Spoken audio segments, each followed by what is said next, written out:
एक डाउट जो कि सर ने पूछा है, डाउट विथ एक प्रिवेंटिव मेजर सर ने पूछा है, और सर ने एक सीधा सीधा एक क्वेश्चन पूछा है। तो सबसे पहले तो डेंगू से हम मुक्त कैसे हो सकते हैं? डेंगू से मुक्त होने के लिए जो प्रिवेंटिव मेजर्स, जो कुछ प्रिवेंटिव मेजर्स हमको खुद को लेने पड़ेंगे। गवर्नमेंट तो बहुत अच्छा काम कर रही है, क्योंकि अगर आप पिछले 5 साल पहले डेंगू के आंकड़े देखें और इस साल डेंगू के आंकड़े देखें, एवरी ईयर अगर आप देखें तो जो मेडिकल सेक्टर, हेल्थ डिपार्टमेंट्स जो है गवर्नमेंट्स के, जो उनके प्रोटोकॉल्स है, प्रिवेंटिव मेजर्स हैं, उनमें डेंगू में काफ़ी हद तक गिरावट आई है। अनफॉर्चुनेटली कई बहुत सारे मरीज हैं जो बीमार हो गए, and unfortunately we have lost many dear ones as well. Okay, तो बट जो हमारा प्रोग्रेस है वो काफ़ी हद तक अच्छा है। एंड इसके साथ हमको एज अ पब्लिक हम सभी को एक इनिशिएटिव लेना पड़ेगा कि हमारे आसपास का पानी का भराव कहीं पर ना हो, क्योंकि डेंगू के मच्छर जो है वो पानी के भराव में ही पनपते हैं। जहाँ पानी स्थित हो, पानी का भराव हो, उसमें पनपते हैं। तो इसके बारे में खास ध्यान रखना है। दूसरा, डेंगू का मच्छर एक साधारण मच्छर नहीं होता है, वो भी एक बीमार मच्छर ही होता है जो डेंगू वायरस से ग्रसित होता है। तो वो मच्छर ज़्यादा ताकतवर नहीं होता है,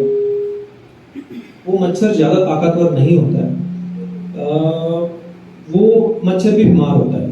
तो अगर हम हमारे जो कपड़े हैं, स्पेशली जब हमको लग रहा है कि मच्छर बाहर ज़्यादा है, जैसे पार्क में, कोई भी हरी जगह पे जा रहे हैं, हम पब्लिक प्लेस में जा रहे हैं, इवनिंग वक्त में ज़्यादा बाहर जा रहे हैं, इवन डे टाइम में भी जब भी जाते हैं, और हमको लगता है कि मच्छर जहाँ पर ज़्यादा तादाद में, तो हम अगर कंप्लीटली कवर करके जाएंगे हैंड्स, लेग्स वगैरह, तो वो काफ़ी बेहतर रहेगा।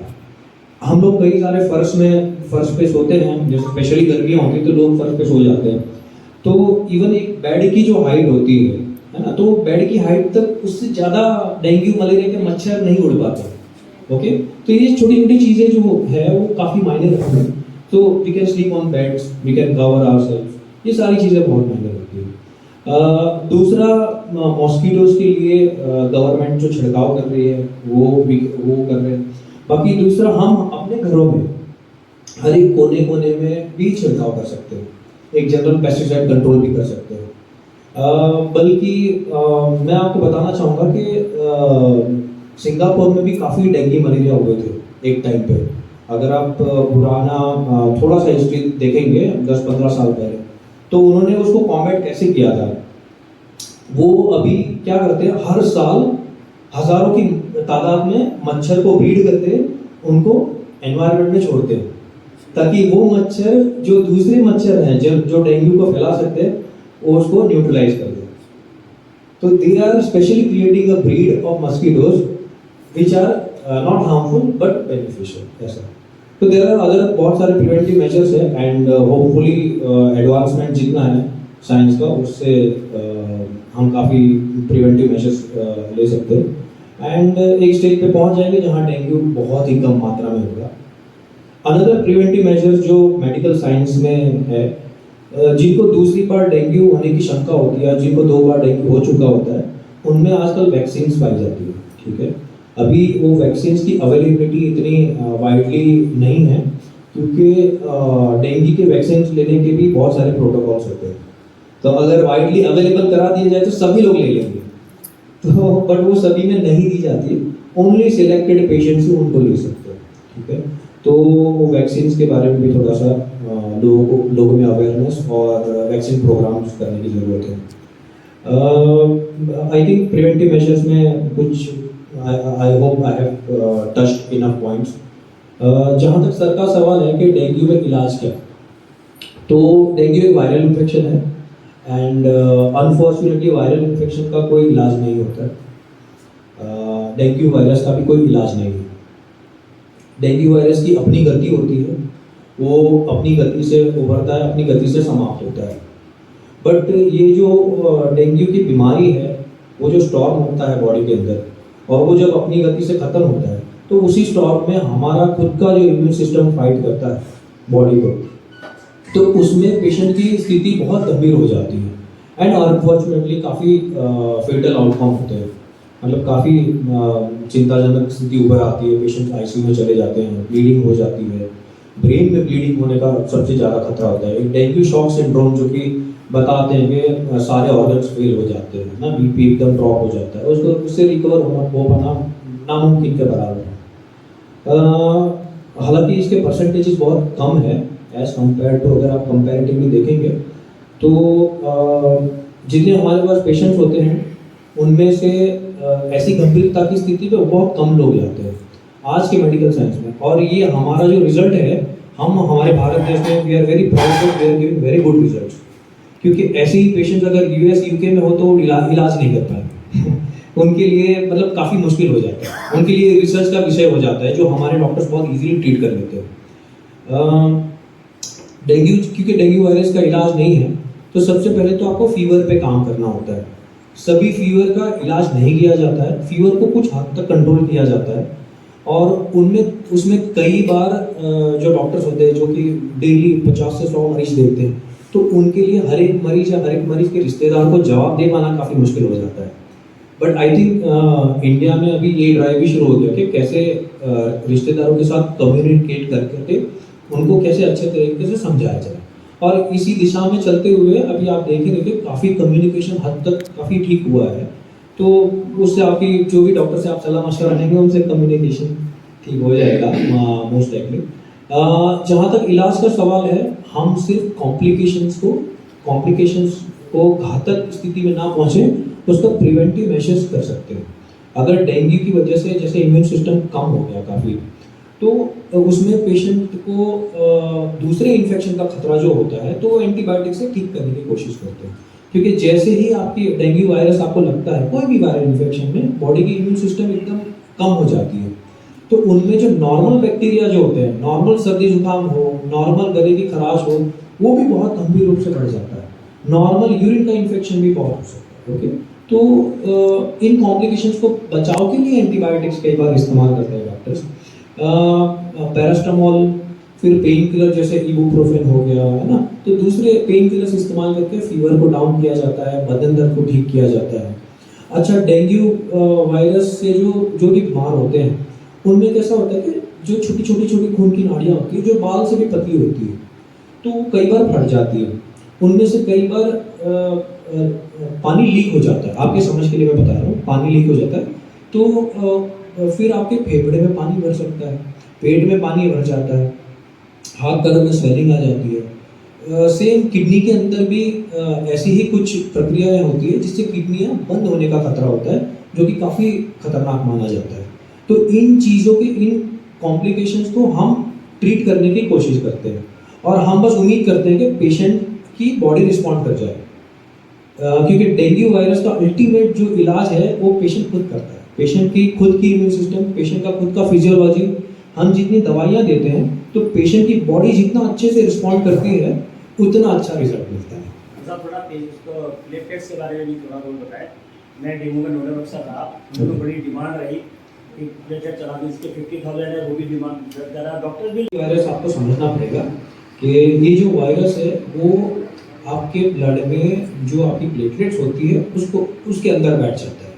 तो बॉडी का इम्यून सिस्टम क्या करता है, जिस घर में आपका, आप समझ लीजिए डेंगू वायरस एक टेररिस्ट है, वो किसी घर में घुसा है, तो आपकी बॉडी की इम्यून सिस्टम है वो घर को ही तबाह कर देती है। तो the same thing, dengue virus जो है प्लेटलेट में चला जाता है, तो आपका इम्यून सिस्टम वो वायरस को खत्म करने के चक्कर में वो आपकी प्लेटलेट्स को भी नष्ट करता है।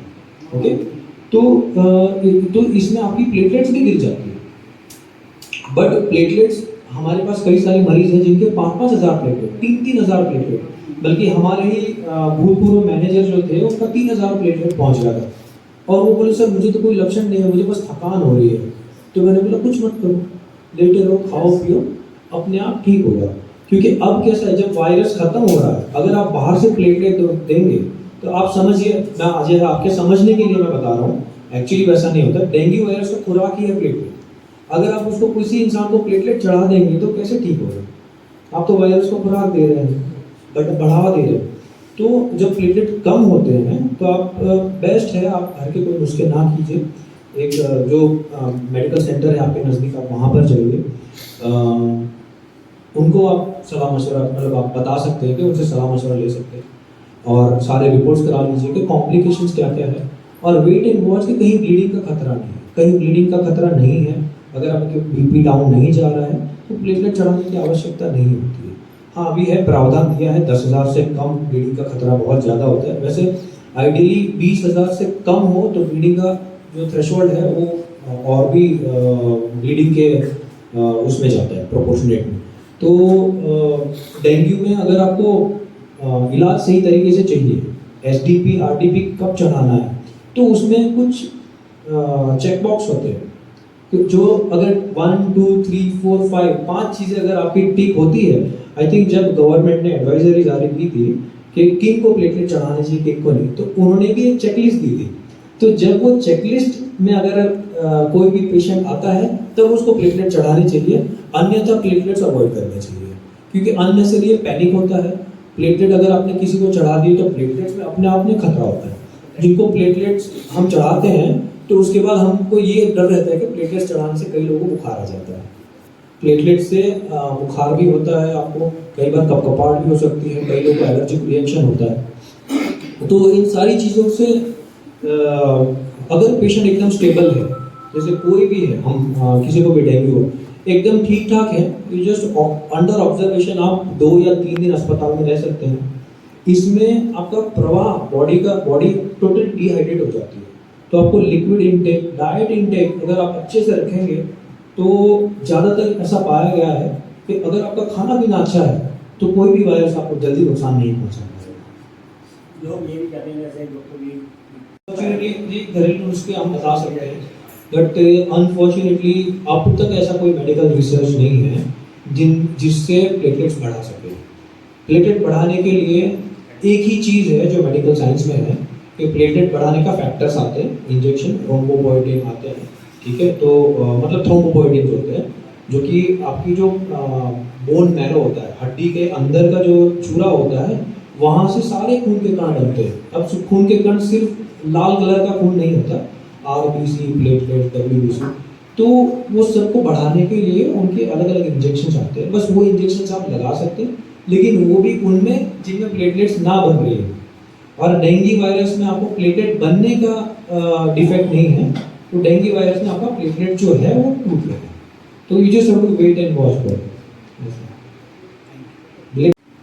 मतलब लास्ट ईयर को वर्किंग कंट्रोल था, उससे पहले बहुत ज़्यादा वो था, लेकिन इस साल तो बजाय 1 जुलाई के अपॉइंटमेंट को ही डेंगू शुरू हो गया, पहले शुरू हो पहले शुरू हो गया। और बरसात से पहले जो कि मतलब उसका टाइम जो है तो जुलाई और अक्टूबर तक होता है, लेकिन अब की बात जो है जो अभी से शुरू हो गया था, 1 मई से पेशेंट आने शुरू हो गए डेंगू के, तो कहाँ कंट्रोल हुआ? एनवायरमेंटल फैक्टर्स जो होते हैं वो भी काफ़ी हद तक काम करते हैं। तो एनवायरनमेंट को तो कोई भी कंट्रोल नहीं कर सकता है। तो जैसे एनवायरनमेंट आप देखेंगे कि कई जगह पर कभी गर्मी, कभी बारिश, कभी ठंड ज़्यादा, कभी कम, तो जो हमारे एनवायरमेंटल फैक्टर्स में काफ़ी ज़्यादा अप डाउन जो हुए हैं उसकी वजह से भी काफ़ी सारे इन्फेक्शन, सिर्फ डेंगू नहीं, काफ़ी सारे इन्फेक्शन आए हैं। और जैसे जैसे हमारे जैसे जैसे डेंगू वायरस जैसे इन्फेक्शंस बढ़ते हैं, वैसे वैसे नए प्रोटोकॉल्स के साथ, नई रिसर्च के साथ, नए स्टेप्स के साथ हमको काम करना पड़ेगा। ये डेंगू मौसम के हिसाब से आते हैं क्या? सर कोई भी इन्फेक्शन हो, क्योंकि इंडिया ये काफ़ी ट्रॉपिकल कंट्रीज में आते हैं हम, तो कोई भी इन्फेक्शन हो वो मल्टीपल फैक्टर्स से हम it is invited with multiple factors, let me tell you. तो जैसे एटमॉस्फेयर जो है, वातावरण है हमारा, स्पेशली वो बहुत मायने रखता है, one of a very important factors. हमारा खुद का अवेयरनेस भी है कि हमारे घर के बाहर ही बहुत सारा कचरा और बहुत सारी गंदगी पड़ी रहती है। हमारे घर के बाहर ही हम रिजर्वायर्स पानी के रख देते हैं, बट वो रिजर्वायर्स को भी हमको तरीके से रखना चाहिए। तो ये आई थिंक कुछ हद तक गवर्नमेंट का, बट ज़्यादातर पब्लिक अवेयरनेस का ज़्यादा रोल है। हम सबको घर से शुरुआत करनी चाहिए कि how we need to control any kind of infection and water and other resources. Sir बहुत ज़्यादा पैनिक कर दिया जाता परिवार को हॉस्पिटल द्वारा कि उसे कैसे कंट्रोल ये फिर से जैसे मैंने स्टार्टिंग में बताया था कि कई बार मुझे नहीं लगता किसी का भी मोटिव होगा कि किसी को पैनिक करना, बट कई बार प्लेटलेट्स में पैनिक कर देगा तो फिर वो बिल्कुल ही ऐसे जाते कहाँ से प्लेटलेट्स लेके आएंगे इस तरह से बोला जाता है बार-बार। इसलिए सबसे पहले तो एक बार एक्सपर्ट की ओपिनियन की ज़रूरत होती है, और कई बार अगर डॉक्टर प्लेटलेट्स की डिमांड करते हैं तो जेन्युइनली उनको कुछ लगा होगा उनके एक्सपर्ट ओपिनियन में कि नहीं इस बार ज़रूरत है। एंड कई बार सच में अगर डॉक्टर्स एक दे सेंस इट, उनको एक सेंस हो जाती है कि ये पेशेंट डिटीरियरेट होने वाला है। सर रेड क्रॉस से तो हमारे पास बहुत ज़्यादा हम पर ही लोड आ जाता है, हमारा फोन पे पूरे दर्द होगा रेड क्रॉस से ब्लड प्लेटलेट्स से तो उसको हम ही परेशान होगा इसलिए। तो आपको खूब धन्यवाद, आपका इतने परेशानी झेल के भी लोगों की मदद कर रहे हैं, और हमारी तरफ से जो सहयोग होगा हम दे सकें। जो प्लेटलेट के लिए हर जब किसी के 10,000 आपने जो बताया था कि जी, 3,000 जी, तक, जी। तो डॉक्टर काफ़ी लोग कहते हैं नहीं नहीं अभी तो इसको जम्बू पैक चढ़ना है, ये लाओ ये लाओ, ये क्यों कहते हैं? जैसे आपने भी बताया था कि 3,000 तक तो देखो बहुत सारे कुछ पैरामीटर्स हैं, जैसे कई पेशेंट को ना बुखार है, एकदम खाता पीता पेशेंट है, ना उसको पेट की कोई दिक्कत है, ना यूरिन में कोई दिक्कत है, ना है हाथ पैरों में स्वेलिंग है, लेकिन अगर डॉक्टर जब राउंड पे आते हैं और उनको दिखा के धड़कनें तेज हो रही है, या तो फिर रिपोर्ट्स में आपके कोई मार्कर्स कम ज़्यादा लग रहे हैं, या फिर आपकी किडनी की रिपोर्ट्स खराब आ रही हैं, तो डॉक्टर्स कई बार वो सेंस कर लेते हैं। तो बजाय वो कॉम्प्लिकेशन की राह देखने से पहले वो जितना ज़्यादा जल्दी उसको ट्रीट करे उतना बेहतर। थोड़ा सा अंतर रह जाता है, and unfortunately it is because of the patient load कि एक डॉक्टर को जब 30 से 50 मरीज देखने पड़ जाते हैं और एक मरीज के जो 4-4 रिश्तेदारों से बात करने होते हैं, तो अगर आप देखेंगे तो एक डॉक्टर को 120 लोगों का सुनना पड़ता है, उनकी परेशानी सुननी पड़ती है, तो उनमें कई बार डॉक्टर्स पूरी तरह से कम्युनिकेशन में समय ना दे पाते। लेकिन आई एम श्योर कि डॉक्टर एक मरीज को पूरा समय ज़रूर देते हैं, वो कहीं भी छोटे से क्लिनिक हो चाहे बड़े से बड़ा अस्पताल हो, but a doctor will never neglect a patient. वो पेशेंट को सही तरीके से देखेंगे। अनफॉर्चुनेटली वो सभी रिलेटिव्स को समय नहीं दे पाते। डॉक्टर और पेशेंट का एक रिलेशन होता था, अभी वो रिलेशनशिप ना होकर के बिजनेस हो चुका है, इसलिए कंज्यूमर में भी आ गया है। तो पहले भरोसा बहुत होता था, और हम अभी कई सारी गाइडलाइंस फॉलो कर रहे हैं। जैसे जैसे आप एडवांस होंगे तो you will have to follow protocols, rules and disciplines and कुछ रेगुलेशंस फॉलो करना बहुत आवश्यक होता है अगर आपको आगे बढ़ना है। पहले ट्रस्ट के बेस पे बहुत सारी चीज़ें चल जाती थी, लेकिन अभी हर एक चीज़ में कंसेंट लेनी पड़ती है। You have to be extra 4 times careful. इसलिए कई बार डॉक्टर्स पूरी तरह से कम्युनिकेशन में थोड़ा सा रिश्तेदारों को टाइम देना। गवर्नमेंट के इतने प्रोग्राम्स हैं जितने इंटरनेशनल में आपको कहीं नहीं मिलेंगे। तो अगर मुझे पता है कि मैं डेंगू वायरस से ग्रसित हूँ, तो जैसे ही मुझे बुखार ठीक हो गया या मैं बीमार भी हूँ तभी मैं पहाड़ों में घूमने चला जाऊँगा। तो अब मुझे पहाड़ में तो मच्छर बहुत सारे होंगे, है ना, उनको तो नहीं पता कि मुझे डेंगू है या नहीं, लेकिन वो अगर मुझे काट ले, 3 मच्छर अगर मुझे काट ले, वहीं पहाड़ों में लोगों को काटेंगे तो और फैलता है। इसलिए अवेयरनेस इसमें मेरी ज़रूरत है। तो इस रूम में जैसे अगर मुझे डेंगू है और आपको 5 लोगों को अगर डेंगू पता है कि मुझे भी डेंगू है, तो आपका भी धर्म है कि मुझे भी रोके कि मैं कहीं घूमूँ फिरूँ। तो अगर इतनी अवेयरनेस, स्ट्रोक, एमआई मतलब हार्ट अटैक जो होते हैं, ये दोनों एक तरीके के ही प्रॉब्लम है।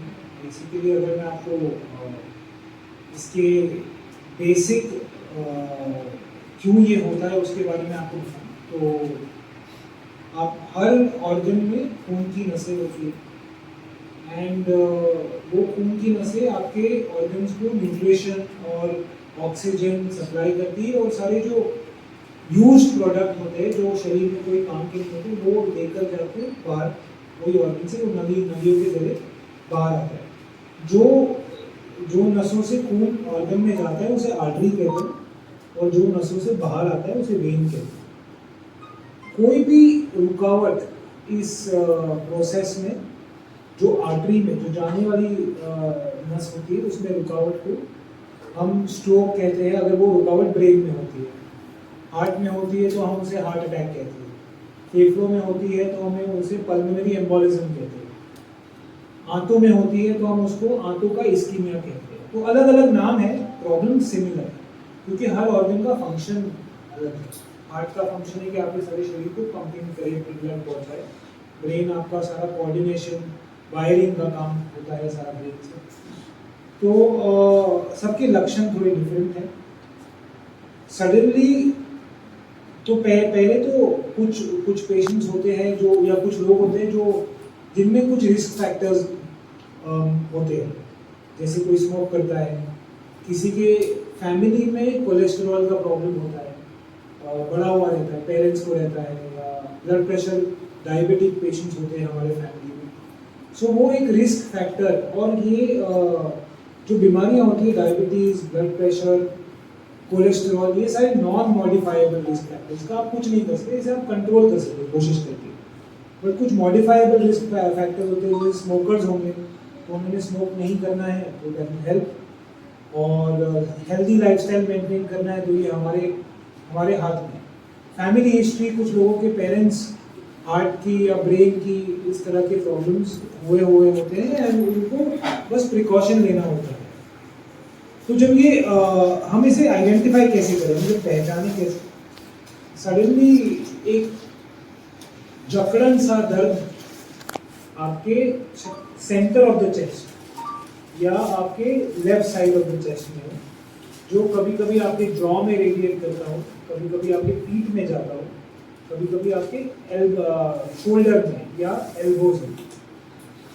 वो जकड़न मतलब ऐसे अगर मैं साधारण वर्ड्स में एक्सप्लेन करूँ तो ऐसे कि कोई आपके छाती को स्क्वीज कर रहा है, उस तरह का दर्द महसूस होता है।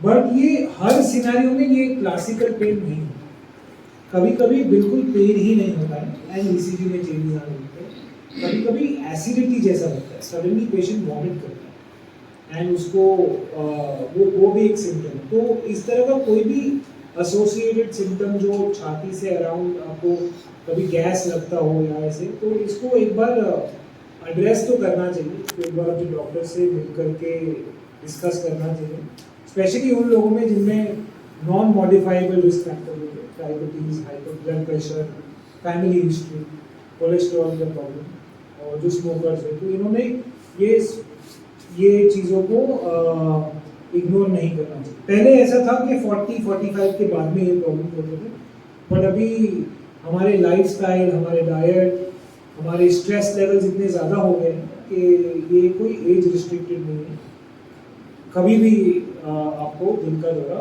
पड़ सकता है। हैविंग सेड दैट, अगर टाइमली पेशेंट इमरजेंसी में सही हॉस्पिटल में चला जाता है तो ये कम्प्लीटली रिवर्सेबल प्रोसेस है, आपके हार्ट को कोई परमानेंट डैमेज होगा नहीं अगर आप टाइम पे।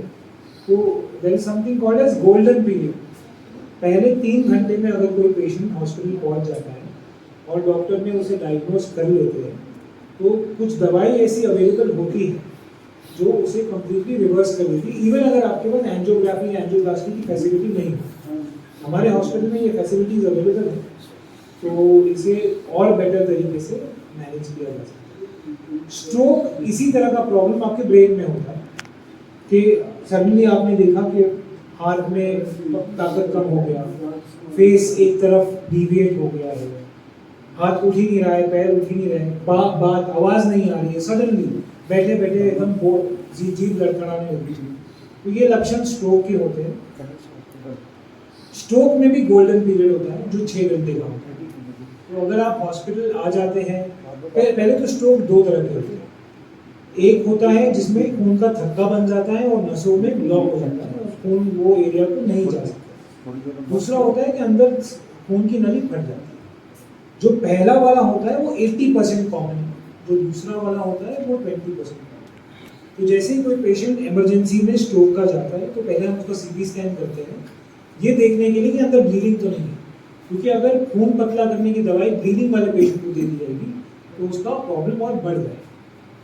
मगर अगर ब्लीडिंग नहीं है और स्ट्रोक के लक्षण हैं तो उसे और वो विंडो पीरियड में है तो उसे एक दवाई दे दी जाती है जिससे वो क्लॉट कंप्लीटली घुलने के चांसेस होते हैं। उस क्लॉट के एक मेजर साइड इफेक्ट होता है जो हर डॉक्टर आपको बताएगा। टेक्स्ट बुक साइड इफेक्ट है, हमने हजारों पेशेंट को थ्रोम्बोलाइज किया है। मैंने आज तक सिर्फ एक ही पेशेंट में वो प्रॉब्लम देखी। जो खून पतला करने का इंजेक्शन होता है वो बहुत स्ट्रांग होता है और कभी कभी उसकी वजह से कहीं पर भी शरीर में ब्लीडिंग होने के चांस होते हैं और सबसे हाई रिस्क ब्लीडिंग आपके ब्रेन में होने के चांस होते हैं। ऐसे मैं कह नहीं सकता हूँ कि ये होता नहीं है। लाइक आई सेड, मैंने हजारों पेशेंट स्ट्रोक के ट्रीट किए, एक पेशेंट में मैंने इस प्रॉब्लम को देखा, मैंने खुद ने personally. But timely intervention with knowledge of the patient, awareness of the patient and the right doctor in the right hospital, ये सारी चीज़ें रिवर्सिबल। कभी कभी हम इंडियंस होने की वजह से हम बहुत बर्दाश्त करने वाले लोग हैं। हमारे जो फैमिलीज हैं उन्होंने बहुत हार्डशिप दे करके हमको बड़ा किया है एंड आप लोगों ने बहुत हार्डशिप देखी होगी एंड आपके पेरेंट्स ने, तो भी हमारे में वो सहनशीलता काफ़ी ज़्यादा है। तो इसीलिए हम कभी कभी ये इम्पॉर्टेंट मेजर सिम्टम्स को इग्नोर कर देते हैं। मेरे हिसाब से इसे ऐसा नहीं करना चाहिए, बिकॉज लॉन्गर टर्म में ही हमें नुकसान पहुंचाता है। सिर्फ हमें नहीं, हमारे परिवार को भी नुकसान पहुंचाता है। अगर मैं बिस्तर पे आ जाऊँ तो it be a problem for my family also. तो हमें वो मोमेंटरीली ऐसे लगता है कि यार मैं मेरे बेटे को परेशान करूँगा बोल करके कि मुझे हॉस्पिटल ले जाए, बट ऐसा नहीं। क्योंकि आप अगर एक्टिव रहोगे, अपने पैरों पे रहोगे, तो आप you will do more favour on your children then and family members then hiding the symptoms. So I would say that इसे एक्नॉलेज करना चाहिए, उसको इसकी हेल्प देनी चाहिए। और डेंगू के बारे में भी मैं एक चीज़ बताना चाहूँगा। सर ने सारा एक्सप्लेन किया। प्लेटलेट काउंट से रिलेटेड कुछ मिथ्स है, तो बहुत कम इंडिकेशंस होते हैं डेंगू में प्लेटलेट देने के। अगर 20,000 से कम आपका प्लेटलेट आता है तब आपने ट्रांसफ्यूज करना पड़ता है। या आपको एक्टिवली कहीं पर शरीर में ब्लीडिंग आपके रैश के फॉर्म में भी होता है, मुंह के दांतों से, मुंह से या कोई और जगह से ब्लीडिंग हो, तो आपने प्लेटलेट ट्रांसफ्यूजन करने की जरूरत है। जंबो पैक इसलिए नेसेसरी है क्योंकि उसका शेल्फ लाइफ बेटर है और वो इमीडिएटली प्रोसेस करके पेशेंट को दिया जाता है, तो वो इफेक्टिव ज़्यादा है। जो आरडीपीज होते हैं वो ऑलरेडी शेल्फ पे होते हैं, जो छोटे होते हैं वो बहुत इफेक्टिव नहीं है। इसीलिए doctors, as a doctor, we prefer single donor platelet rather than random. और कोई सवाल है? आपने हॉस्पिटल ही आना है, अपने हाथ से कोई ट्रीटमेंट नहीं लेना है। मगर मान के चलिए हॉस्पिटल दूर है और आपको ऐसे लग रहा है कि मुझे दिल का दौरा पड़ रहा है, तो वो इकोस्प्रिन टैबलेट्स आती है, वो आपने 2 टैबलेट ले लेनी है। मैं बिना अंडरस्टैंडिंग के कोई भी प्रिस्क्रिप्शन देना प्रेफर नहीं करता हूँ।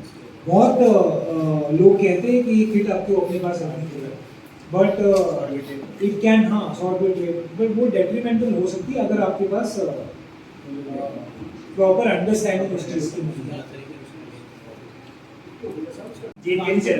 जो घुलने वाली है ना वो डिस्प्ले ये है कि डिस्प्ले, ब्लड को जो डैमेज कर देगा ब्लड को, ये होगी। दूसरा डॉक्टर साहब, जैसे कोई किसी के पेस मेकर लगा हुआ है तो उसे क्या करना चाहिए कि उस परहेज, जैसे कोई आदमी घूमता था, कितना घूमना चाहिए और क्या क्या परहेज करना चाहिए स्पीकर? पेस मेकर आप तो हार्ट के 2 एक्टिविटी होते हैं।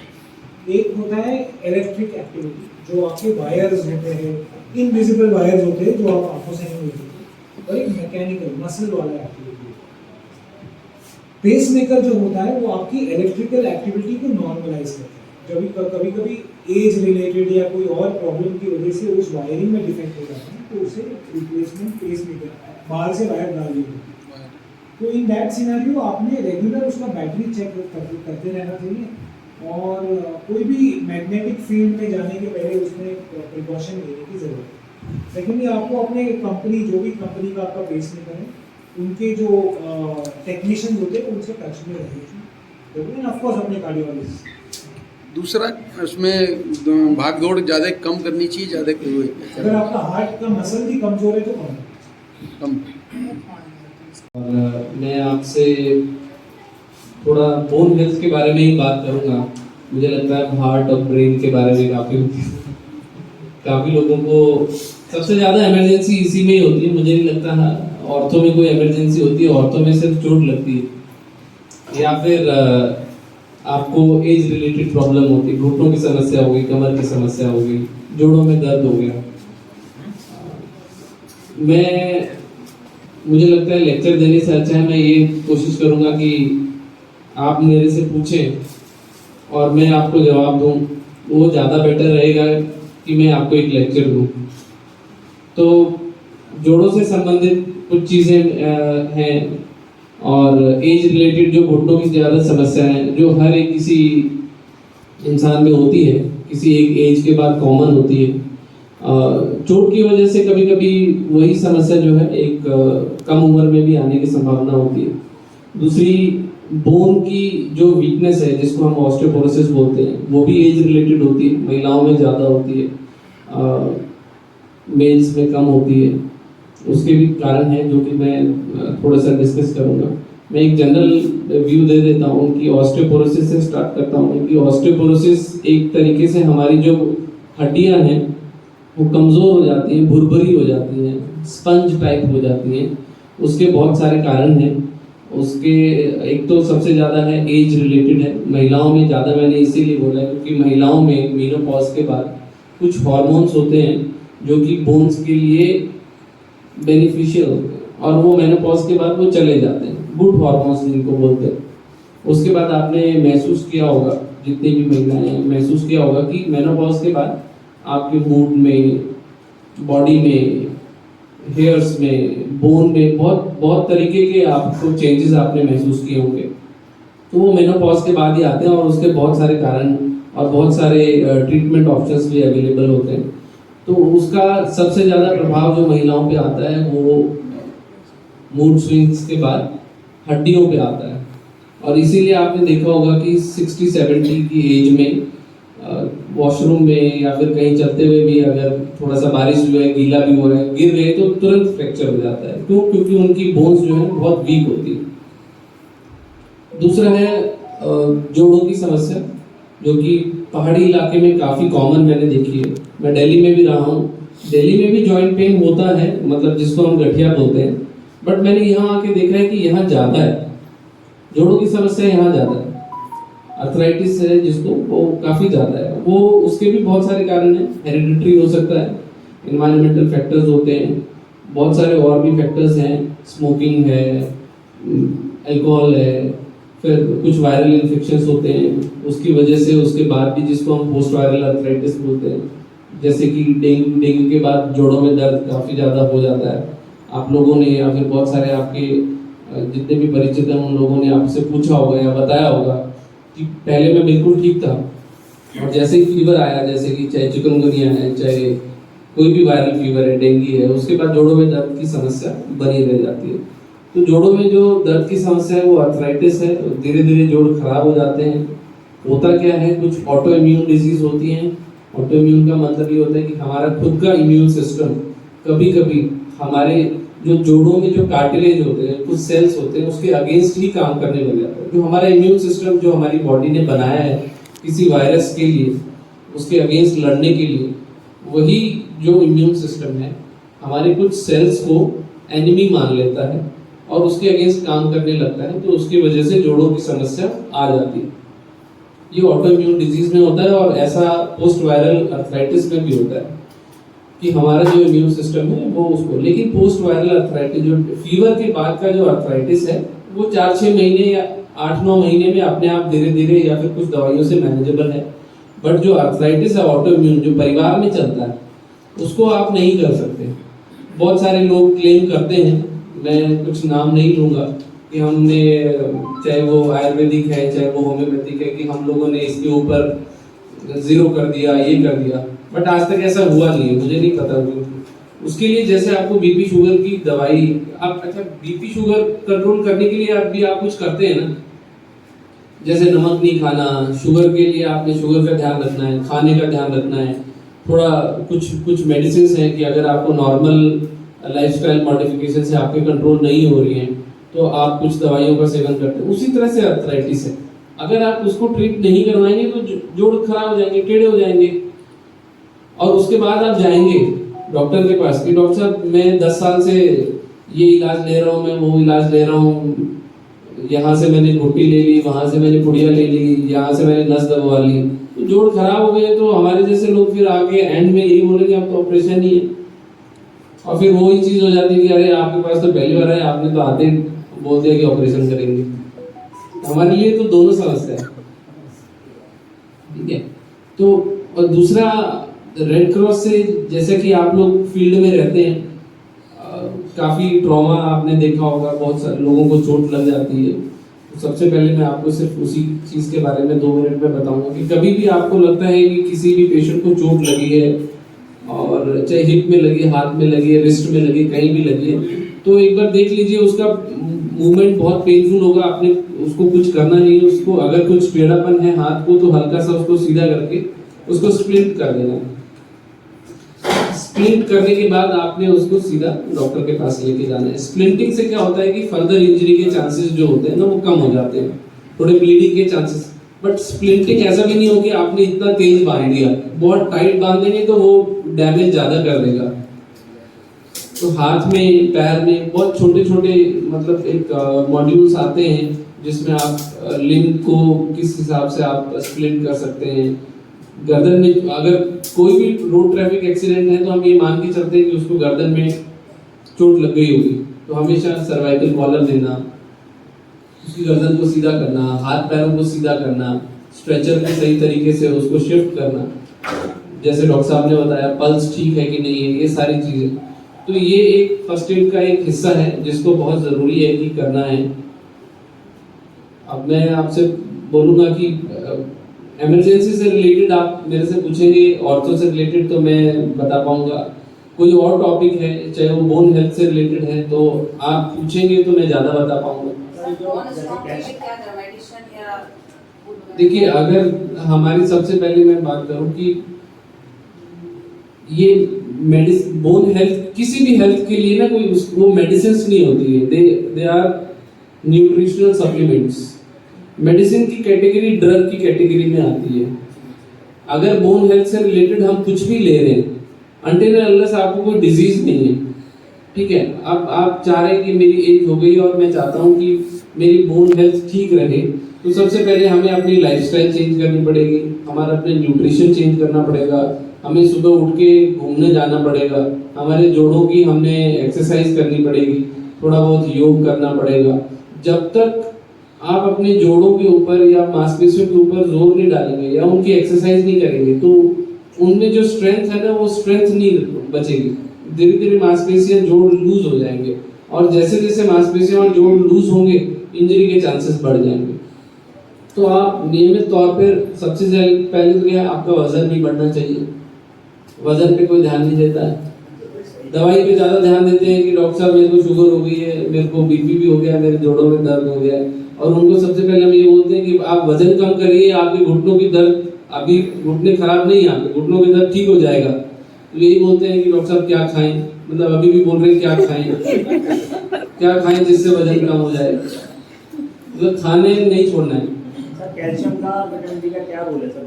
कैल्शियम और विटामिन डी का वही रोल है सर जैसे एक रोड बनाने में बजरी और रोड़ी का रोल। सच की बात बताता हूँ है ना कि अगर हमारी हड्डी में है क्या कैल्शियम है ना, मिनरलाइजेशन है, कोई एक पर्टिकुलर नहीं है कि सिर्फ कैल्शियम है, उसमें तरह तरह कैल्शियम है। विटामिन डी जाके हमारी बोन में नहीं जाता, vitamin D helps in absorption of calcium. Gas को सप्लीमेंट रूप में लिया जाना चाहिए। हाँ, अगर देखिए अगर आपको लगता है कि आपकी बोन हेल्थ ठीक नहीं है या एज रिलेटेड आपको बोन वीक हो गया है, आपको जोड़ों में दर्द हो रहा है, अब बहुत सारे ऐसे भी मैंने हेल्दी बुजुर्ग देखे हैं जो कि 75 की एज में मेरे पास आते हैं, मैं एक्सरे कराता हूँ, उनके घुटने एकदम क्लीन मस्त एकदम। मुझे लगता है कि और अगर किसी एज में भी करवाएंगे उनमें भी कुछ तकलीफ मिलेगी, लेकिन वो बोलते हैं डॉक्टर साहब हम आपने कैंप लगाया तो हम आ गए, ठीक है ना, उनको कुछ भी प्रॉब्लम नहीं है, उनकी बोन इतनी सॉलिड है। डॉक्टर साहब घूमते हैं, अपना खाते हैं, कुछ ऐसा नहीं है, कोई फास्ट फूड नहीं है, कोई कुछ नहीं है, काम करते हैं आज भी। लेकिन सबसे ज्यादा समस्या क्या है? ऑफिस में जाके बैठ गए हैं सुबह 9 बजे, कंप्यूटर के आगे बैठ गए हैं, शाम को आए, घर पे बीवी ने बोल दिया कि चलो कम से कम ये सिलेंडर तो उठा दो और जैसे ही सिलेंडर उठाया अगले दिन मेरे पास आ गए, डॉक्टर साहब कल सिलेंडर उठाया था, कमर में दर्द हो गया। तो ये प्रैक्टिस जो गलत है। सर ये जो कैल्शियम विटामिन डी है, ये क्या रेगुलर ले सकता है या वीक में बनता है? देखिए रेगुलर आप ले सकते हो अगर आपको डेफिशिएंसी है, या अगर आप डेफिशिएंसी नहीं है तो आप एक ब्रेक में ले सकते हो। जैसे कि मैं बोलूंगा कि आपको कैल्शियम विटामिन डी लेनी है, अगर आपके ब्लड में सफिशिएंट है and you don't have any problem कि मेरे को कोई दर्द भी नहीं है, कोई कुछ भी नहीं है, मेरे को सप्लीमेंट लेना है, आप 1-1.5 महीने ले लीजिए। वैसे आप विश्वास करेंगे, मुझे पता है कि बहुत सारे ऐसे लोग हैं जो कि हर्बल प्रोडक्ट के नाम से आपको पता नहीं क्या क्या बेच रहे हैं, लोगों को बेच रहे हैं, ठीक है, कि आप 3 महीने लो, 4 महीने लो, लेकिन उसके जो पीछे का आप मोटिव जानोगे तो पता चलेगा कि वो बिजनेस है, वो आपकी बोन हेल्थ को ठीक करना नहीं है। आप उसके अंदर जो, अब वो गवर्नमेंट भी नहीं रोक सकती है, क्यों? क्योंकि वो ड्रग कैटेगरी में नहीं है, वो न्यूट्रिशनल सप्लीमेंट्स में है। न्यूट्रिशनल सप्लीमेंट्स 1 रुपए का भी हो सकता है और 1000 रुपए का भी हो सकता है। मैं बोलूंगा भैया मेरे गन्ने का जूस है, मैंने तो बनाया है, मैं तो 1000 रुपए का गिलास दूंगा, कोई नहीं रोक सकता। जो सर ये सप्लीमेंट्स आते हैं, एक तो कैल्शियम बेस्ड या चूना वाला बेस्ड होता है और एक होता है milk based, which is better? Milk based जो DMD जो आते हैं, कैप्सूल्स आते हैं, वो आते हैं। मिल्क बेस्ड तो कोई नहीं। नहीं, देखिए ऐसा है, कैल्शियम जो भी एक्सट्रैक्शन होती है या तो कोरल कैल्शियम होती है, ठीक है, सी से निकालते हैं, या फिर बहुत सारे कोरल कैल्शियम से ये बोलते हैं कि कुछ लोग बोलते हैं नॉन वेज होता है, कुछ लोग बोलते हैं वेज होता है। बट मिल्क बेस्ड जो मैं आपको बता रहा हूँ, मिल्क बेस्ड अभी तक मैंने कोई कैप्सूल देखा नहीं है मिल्क बेस्ड। लिखा रहता सर, पता था मिल्क और वो DMD। सर मैंने आपको क्या बोला, आप कुछ भी बेच सकते हैं।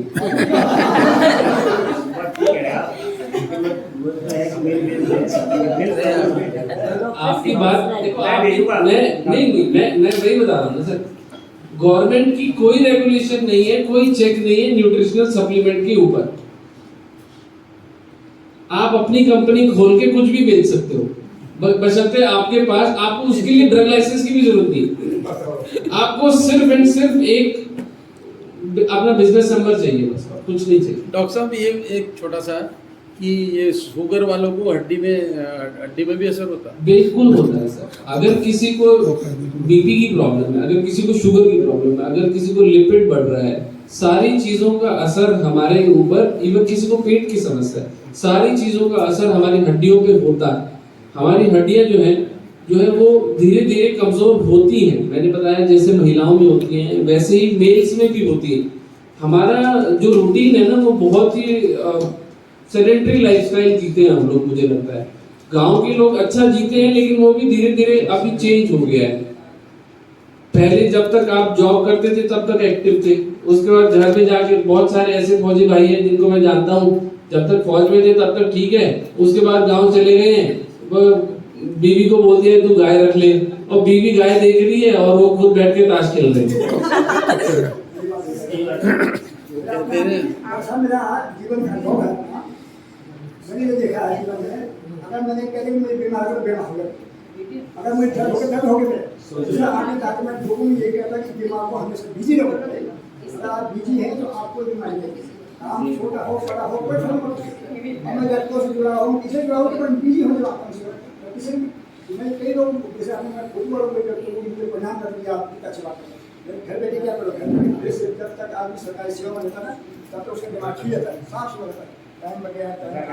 और जब ये चाहेगा उसके बाद वो सर देखिए मेरी भी आ रही है कि मैं वही बता रहा कि आपकी एक्टिविटी क्या है।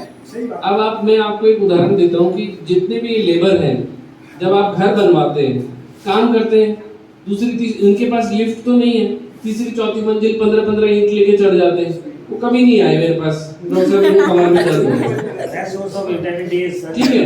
क्यों? क्योंकि उनका जो वर्क है, उनकी जो मांसपेशियां वो इतनी स्ट्रांग और गठीली हो गई है ना कि उनके लिए उनके डेली रूटीन है, एक तरीके से वो उस हिसाब का रूटीन है। अब आप जाके शाम को किचन में काम करोगे तो आपको पेन होगा। तो उसी तरह से खिलाड़ियों का है, खिलाड़ी खेलने से पहले अपने आप को वार्म अप करता है, हमारे शरीर को प्रिपेयर करता है, हमारी मांसपेशियों को वो एक मैसेज देता है कि अभी आपके ऊपर जोर पड़ने वाला है, तैयार हो जाओ। तो हमारी मांसपेशियां तैयार रहती है खेलने के लिए, तो इंजरी नहीं होती, कमर में दर्द नहीं होता। बट हम क्या करते हैं, टीवी देख रहे हैं, बेड से उठा, काम कर लिया, अगले दिन दर्द हो गया। तो हमारी मसल्स प्रिपेयर ही नहीं थी, आपने उसके ऊपर अचानक से वजन डाल दिया, फिर नस दब गई, फिर हमारे पास आ गए, हमने बोल दिया अब तो ऑपरेशन होगा। अरे डॉक्टर साहब कब तक तो ठीक था, मैंने तो सिलेंडर ही उठाया था। उसके पीछे का मैं कैसे समझाऊं कि आपने क्या किया। सर ये क्या कहते हैं, जिनके ये रिप्लेसमेंट हो रखे हैं जी, ये जो कहीं गिर गए, उनको चोट लग गई, उनके डैमेज होने के कितने चांसेस हैं? रिप्लेसमेंट हो रखा है सर उतने ही चांसेस हैं जितने नॉर्मल आदमी के। गिरने में नी रिप्लेसमेंट का कोई रोल नहीं है। नी रिप्लेसमेंट तो आपको पेन से मुक्ति दिलाने के लिए डॉक्टर साहब ने आपको नी रिप्लेसमेंट किया।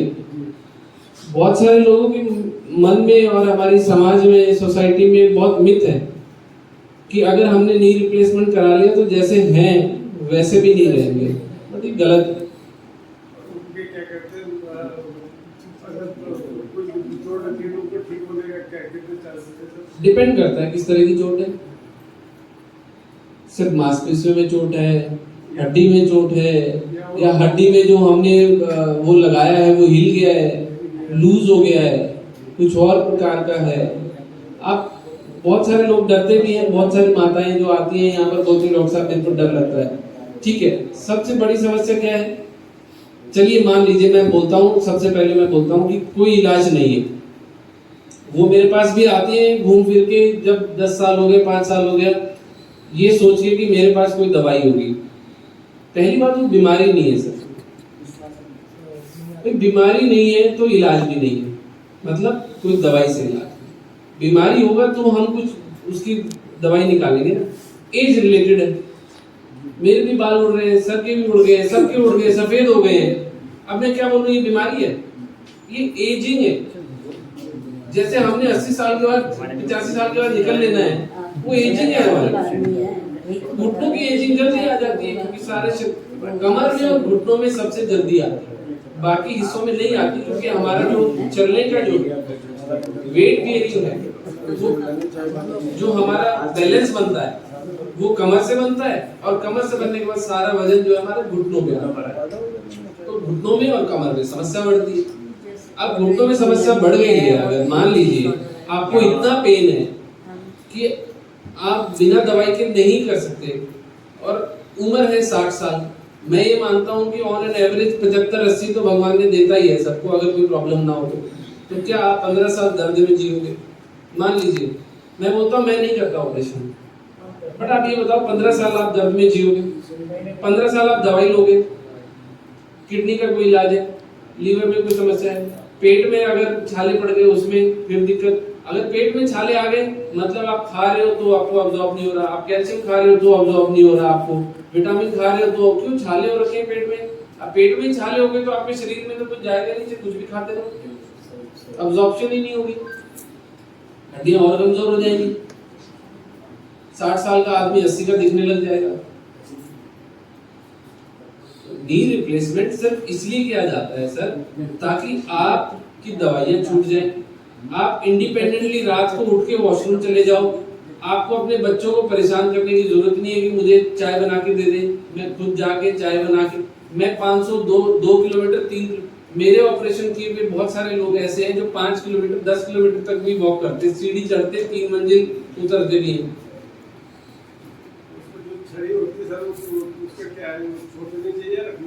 सर डिपेंड करता है, छड़ी तो एक बार कुछ लोग ऐसे बोलते हैं डॉक्टर साहब छड़ी लेके ना शर्म आती है। पहली बात तो हम देते ही नहीं छड़ी, पहले से 15 दिन जो है वॉक करने के लिए। 75 साल की माता जी है, अब वो मैं उसको बोल दूंगा कि माता जी आप छड़ी ले लो तो क्या दिक्कत है? सपोर्ट ही है ना, गिरने से, सिर्फ गिरने से सबसे ज्यादा प्रॉब्लम अगर 60 साल के बाद आती है तो वो फॉल, सबसे ज्यादा लोग गिरते हैं, बाथरूम में गिरते हैं, सुबह सुबह गिरते हैं, नहाने के बाद कपड़ा चेंज करने में गिरते हैं, बारिश के मौसम में गिर जाते हैं, पैर फिसल के गिर गए। और दूसरी बात, जिनके घुटने टेढ़े हो रखे, दर्द हो रखा है, घुटनों में जान नहीं है, तो सबसे ज्यादा गिरते हैं वो। और घुटने ऑलरेडी खराब है, चोट लग गई, फ्रैक्चर हो गया तो नी रिप्लेसमेंट भी फिर नहीं हो सकता। समय से पहले अगर आपने सब कुछ कराया है तो सब पॉसिबल। लोग बोलते हैं डॉक्टर साहब कितना रिस्क है, सर उतना ही रिस्क है जितना बैठे बैठे आदमी चला जाए। उसमें तो किसी ने कुछ नहीं किया। बहुत सारे ऐसे हैं, आपने देखा सुबह उठे न्यूज आई, अरे वो पड़ोसी की दादी तो चल बसी, कितनी थी वो, तो 60 साल की थी, कोई बीपी नहीं, कोई शुगर नहीं, वो दादी ने तो बेचारी ने तो रिप्लेसमेंट नहीं कराया। जाना होगा तो चला जाएगा। सिर्फ उतना ही रिस्क है जितना, हाँ अगर ऑपरेशन से पहले इस सारी चीजों को कैलकुलेट किया जाता है, आपकी बीपी, शुगर, हार्ट कैसा चल रहा है, आपके अंदर खून कितना है, वो हम रिस्क कैलकुलेशन करते हैं। रिस्क कैलकुलेशन बड़ा जरूरी है। अब किसी का 40%, 30% हार्ट काम कर रहा है, बिल्कुल उसमें रिस्क ज्यादा है। बट 30% काम कर रहा है उसका, वैसे भी माताजी में रिस्क ज्यादा है जाने का। मतलब रिस्क होता है सर, सर्जरी से रिलेटेड, दवाई से रिलेटेड। आप जो दवाई खा रहे हो पैरासीटामोल की, क्या उसमें रिस्क नहीं है? क्या उसके साइड इफेक्ट नहीं है? बिल्कुल है। जो दर्द की दिन प्रतिदिन आप दवाई खा लेते हो उसमें भी है। तो बिना रिस्क का तो कुछ भी नहीं है। डॉक्टर साहब, एक ये जो घुटने रिश्मे वो होते हैं ना, तो उसके लिए क्या पहले एक तो, और दूसरा कितने दिन बाद होना चाहिए? सर मैं अगर दोनों घुटने खराब हैं तो मैं मेरी प्रैक्टिस ये है कि एक साथ बदलो। एक घुटना बदलवाया आपने, ट्रायल ले लिया, मतलब इसका मतलब ये हो गया कि भैया मैं करवा के देखता हूँ, बचूंगा तो दूसरा करवा लूंगा, या ठीक हो गया तो दूसरा करा लूंगा।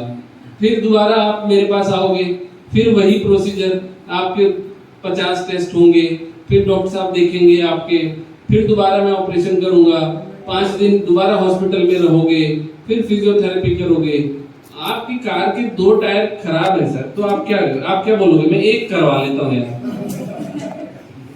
मैं इसलिए पूछ रहा हूँ आपसे, मेरे पास पेशेंट मेरे पास भी आते हैं तो वो बोलते हैं कि पहले एक का करा देंगे तो दूसरे का अगर मैं समझाता हूँ। नहीं, बिल्कुल आपकी बात सही है। मैं उसका थोड़ा सा और संक्षेप में आपको उत्तर देता हूँ। मान लीजिए एक घुटने में 30% पेन है और एक में बहुत ज्यादा है, तो मैं बोलूंगा आप एक करा लो। क्यों? कभी कभी क्या होता है कि जब एक घुटने में खराब है तो बॉडी क्या करती है, उसका वजन नॉर्मल वाले में डालने लगती है, तो उसमें पेन बढ़ जाता है। बट सारी चीजें एक्सरे में भी क्लियर हो जाती हैं। जब एक्सरे में बिल्कुल टेढ़े हो रखे हैं और दर्द नहीं हो रहा आपको, तो मैं बोलूंगा जब आप एक करा रहे तो दूसरा भी करा लो, क्योंकि मुझे पता है कि मैंने आज ये ऑपरेशन कर दिया, ये वाला नॉर्मल हो जाएगा। अब नॉर्मल होने के बाद अगले दिन से ही आप कंपेयर करने लगोगे कि यार ये ठीक हो गया, लेकिन मेरे को अब इसमें दर्द शुरू हो गया। अब फिर 3 महीने बाद ऑपरेशन में आओ। पहले चीजें ऐसी थी कि सर 6-6 घंटे लगते थे ऑपरेशन में, ठीक है। आज दोनों घुटनों का ऑपरेशन करने में 2.5 से 3 घंटे में दोनों घुटनों का ऑपरेशन हो जाता है। सबसे अच्छी सहूलियत क्या है? अगले दिन से पेशेंट को हम खड़ा कर देते हैं, वॉक करना शुरू कर देते हैं। अगले दिन से ही दोनों घुटनों की फिजियोथेरेपी शुरू हो जाती है। तो रिकवरी दोनों के साथ हो रही है ना। एक घुटना बदलवा लिया, या तो खराब है तो दोनों घुटने करवाओ, अगर खराब नहीं है, एक ही में प्रॉब्लम है तो एक ही करवाओ। सर रिस्क दोनों में उतना ही है सर। सभी सम्मानित साथियों से माफी चाहता हूँ। एक क्वेश्चन जी सर, बोलिए। मैं अपने साथी को बोल भी रहा था, मैंने कहा ज़्यादा देर बैठने में मुझे दिक्कत होती है।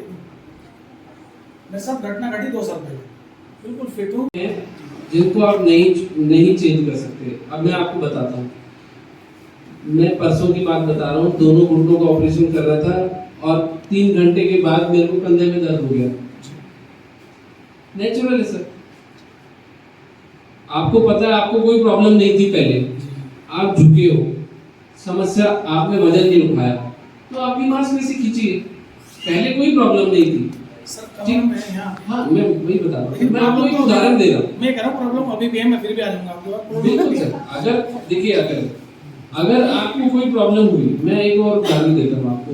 आप मैच देखते हैं, क्रिकेट मैच देखते हैं, ठीक है, आजकल सबको पता है अगर किसी खिलाड़ी को चोट लग जाती है ना तो 6 महीने गायब हो जाता है। क्यों हो जाता है सर? वो इसलिए हो जाता है कि उसको रिकवरी होने में 6 महीने लगते हैं। हमने क्या है, आप सोच रहे हो कि अभी मैंने नाली साफ कर रहा था और कल मैं ठीक क्यों नहीं हूँ? क्या आपने अपनी मांसपेशियों को रिकवरी को उतना टाइम दिया? नहीं दिया। अगले दिन से हमारा नॉर्मल रूटीन है। आपने हो सकता है किसी डॉक्टर से बात करी भी हो तो 2 टैबलेट खा ली हो, या फिर खुद ही जाके केमिस्ट को बोला हो भाई दवाई दे दे, उसने बोला ये ले, मैं ही हूँ डॉक्टर, तू ले जा। 15 दिन बाद फिर डॉक्टर के पास जाते हो, डॉक्टर साहब दवाई तो मैंने खा ली थी और मैंने मसल रिलैक्सेंट खाई थी, तो आप मसल रिलैक्सेंट तो मत ही लिखना आप। मतलब आपने तो हमारे सारे रास्ते बंद कर दिए। ट्रीटमेंट तो सर कराया, लेकिन प्रॉब्लम नहीं सॉल्व हुआ, आपसे ही मिलूंगा मैं। मैं बता रहा हूँ ना, आपको रिकवरी में, मांसपेशियों में, हर चीज में टाइम लगता है। वो टाइम जो है हर एक चीज का 4 से 6 महीने बोलते हैं। इसीलिए अगर आपने उसी तरीके, अब हम नॉर्मल आदमी हैं, ठीक है, हमें चोट लग गई है, आपको चोट लग गई है, कमर में खिंचाव आ गया है, अब ऐसा तो है नहीं कि क्रिकेट स्टेडियम में जाके वो फिजियोथेरेपिस्ट को बोलोगे कि भाई जैसे तू ऋषभ पंत की कराता है वैसे भी करा। ऐसा तो पॉसिबल नहीं है, उस तरह की चोट भी नहीं होगी आपको। बट हमें ये देखना है कि सर अगर हमारे को ये मांसपेशी में खिंचाव हुआ है, अब पहले तो उसका पेन कम होना चाहिए। पेन जैसे ही कम हो, फिर हम उस मांसपेशी को मजबूत करने के लिए हमारे कमर की क्या एक्सरसाइज कर सकते हैं, कितने दिन करेंगे। अब यहाँ पर क्या, जैसे मैं बोलता हूँ कि आपने कसरत करनी है, कल ही जाके बोलते हैं मेरे को सुबह उठा देना, सुबह बीवी को बोल देते हैं मैं सुबह जाऊंगा, 15 किलोमीटर जाके एक ही दिन, और अगले दिन बैठ जाते हैं। डॉक्टर साहब आपने बोला था फिजियोथेरेपी वॉक करने के लिए, कल मैं 5 किलोमीटर घूम के आया और दर्द बढ़ गया। ऐसे नहीं है, जीरो से स्टार्ट करोगे तब आपकी मांसपेशियों की स्ट्रेंथ आएगी, धीरे धीरे आएगी। जाते ही आपने 15 किलो वजन उठा लिया, नुकसान है। तो उनकी जो किसी की भी जीरो से शुरू करोगे, ग्रेजुअली आप बढ़ाओगे किसी भी चीज को, ठीक है। आप पहले दिन दौड़ने जाते हो या चलने जाते हो, आप पहले दिन हो सकता है 1 किलोमीटर चल लेते हो, फिर धीरे धीरे आपको लगता है कि यार 1 किलोमीटर में तो कुछ मजा ही नहीं आ रहा, 3 किलोमीटर चलते हैं, तो आप धीरे धीरे आपकी बढ़ जाती है। पर पहले दिन क्या 5 किलोमीटर चले जाओगे, आप थक जाओगे, पैर में दर्द हो जाएंगे, मांसपेशियां खिंचाव करने लगेगी। तो रिकवरी का फेज है, हर एक चीज का फेज है। ऑपरेशन के बाद भी फेज है। कुछ लोगों में ऑपरेशन में जल्दी रिकवरी हो जाती है, कुछ में लेट होती है। कुछ में अगर आप मोटिवेटेड है किसी भी चीज के लिए तो आपकी रिकवरी बिल्कुल 100% होनी है। अगर आप मोटिवेटेड नहीं है और पड़ोसियों की बात ज्यादा सुन रहे हैं तो नहीं होगी। पड़ोसी तो आगे यही बोलेंगे अरे क्या करा लिया, खराब करा लिया।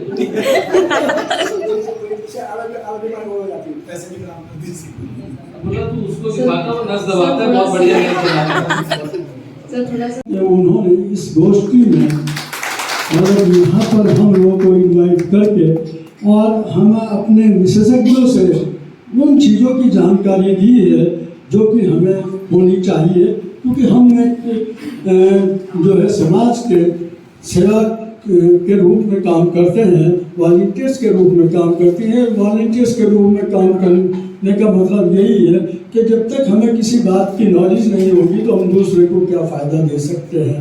तो आज का हमारा अभी हमारे बीच, क्योंकि यहाँ पे डॉक्टर रितु गुप्ता नहीं है और उनको भी हमने अपने यहाँ पर सम्मानित किया था, और उसी सम्मान के रूप में मैंने उनको जब यहाँ सम्मान देने आया तो उन्होंने इस बात को रखा कि गोष्ठी यहाँ हो जाए, और ये गोष्ठी मतलब आज संपन्न हुई उसके लिए डॉक्टर रीता गुप्ता जी और डॉक्टर मुकेश गुप्ता जी मैं फिर से धन्यवाद करूँगा। और धन्यवाद आज ही क्या, धन्यवाद तो मैं कम से कम भी 9-10 साल से हमारा जो है संबंध है, और संबंध इसी तरीके से नहीं, आप देखते हैं कि रेड क्रॉस में जितने भी हेल्थ कैंप लगे हैं वो ज़्यादातर जो है वो कनिष्क हॉस्पिटल के ही माध्यम से लगाए हैं, और जिसमें आप पूरे तौर पे मतलब अपने स्पेशलिस्ट भेजते हैं और साथ साथ दवाइयाँ और अपना पूरा स्टाफ भेजते हैं, जो कि पूरे महाभारत कैंप का मतलब जो है बहुत अच्छी तरीके से संचालन होता है और उसमें लोगों को बहुत फ़ायदा होता है। तो इसके लिए मैं फिर से बहुत बहुत धन्यवाद करूँगा। मैं क्योंकि बहुत टाइम हो गया है, और मैं आपने जो भी यहाँ पर आज सदस्य हैं उनका फिर आभार प्रकट करते हुए, साथ ही आज हम क्योंकि अभी हमारे यहाँ उसमें 3-4 दौर से गुजरना है, जब तक बरसात है हमारे ऊपर एक तो 4 धाम यात्रा का जोर है, अभी देखा है आपने मॉक ड्रिल वगैरह की हमारे सदस्यों ने, और उसके बाद जो है वो डेंगू का मामला आ गया, डेंगू में भी हमने 2-3 गोष्ठी कर ली, और आज भी यही पर्पस था कि डेंगू के बारे में भी जो है बहुत अच्छी तरीके से जानकारी मिले। दूसरे आपदा का भी, अब क्योंकि बरसात होने वाली है, आपदा के लिए भी हमें तैयार रहना है। तो हम जिस तरीके से आज यहाँ या जिस तरीके से हम पिछले जो हमारा प्रोग्राम था उसमें इकट्ठे हुए, मैं चाहूँगा कि इसी तरीके से जब भी हम मतलब जो है आपको बुलाएं आएँ, और अच्छी तरीके से रेड क्रॉस का, खास करके डिस्ट्रिक्ट रेड क्रॉस ब्रांच का नाम हम ऊपर करें, और अपने अंदर ज़्यादा से ज़्यादा हम ये भी है कि अभी जल्दी ही एक ऐसी ट्रेनिंग कराएंगे जिसमें अभी जैसे जिक्र हो रहा था फर्स्ट एड का या मतलब CPR वगैरह देने का, तो वो लोग हम लोगों को भी पूरी तौर पे आनी चाहिए, तभी हम मतलब जो है बाकायदा रेड क्रॉस के सदस्य या वॉलंटियर्स कहलाएंगे। तो मेरा आप सभी से गुजारिश है कि ज़्यादा से ज़्यादा इस वक्त में ज़रूरत है ब्लड डोनेशन कैंप वगैरह की। हमारे अनिल वर्मा जी हैं ब्लड डोनेशन कैंप में, हमारे योगेश अग्रवाल जी हैं, हमारे खत्री जी हैं, जो कि बहुत अच्छी तरीके से ब्लड डोनेशन में हर जगह कैंप लगाते हैं, और देहरादून में कभी भी हमने जो है ब्लड की कमी नहीं आने दी, और आगे भी हम इसी तरीके से पूरे तौर से तैयार हैं। भाई हैं, कभी भी फ़ोन कर लो तो खुद अपना देने के लिए तैयार। ऐसे वॉलंटियर्स मैं थोड़ा सा बता दूं आपको, मतलब हमारे यहाँ मौजूद है, और उसी टीम के साथ जो मतलब चल रहा है, तो उसी तरीके से हम लोग आगे भी इसको पूरा करेंगे और कोशिश करेंगे कि आज और भी एक है कि अभी चाय के बाद आप लोग एक, क्योंकि हमारे डॉक्टर साहब ने नई बिल्डिंग बनाई है जिसमें मतलब हार्ट वगैरह का भी, और वो भी बताएंगे प्रियंका जी, और उसको भी थोड़ा सा हम देखने चलेंगे कि भाई कैसा है। और मैं तो क्योंकि डॉक्टर साहब से, डॉक्टर मुकेश गुप्ता से जब से वो सबसे पहले CMI में आए थे, बैठे थे, तब तक वो खाली हुई, तब से मेरा उनका परिचय हुआ था। तभी मैं भी उनको बल्कि जिस वक्त कलन हॉस्पिटल लिया उससे पहले कहीं कोठी और दिखाने ले गया था, मतलब जो है कि हॉस्पिटल खोलने के लिए, लेकिन उसके बाद आज तक जो है हमारा उनसे संपर्क जो है एक घरेलू टाइप है। तो मैं समझता हूँ कि इसी तरीके से हमारा संपर्क चलता रहे, और आप सभी स्पेशलिस्ट भी हमें पूरा मौका दें, और हम रेड क्रॉस की तरफ से भी आप लोगों को सम्मानित करेंगे। मैं इसी के साथ जय हिंद जय भारत।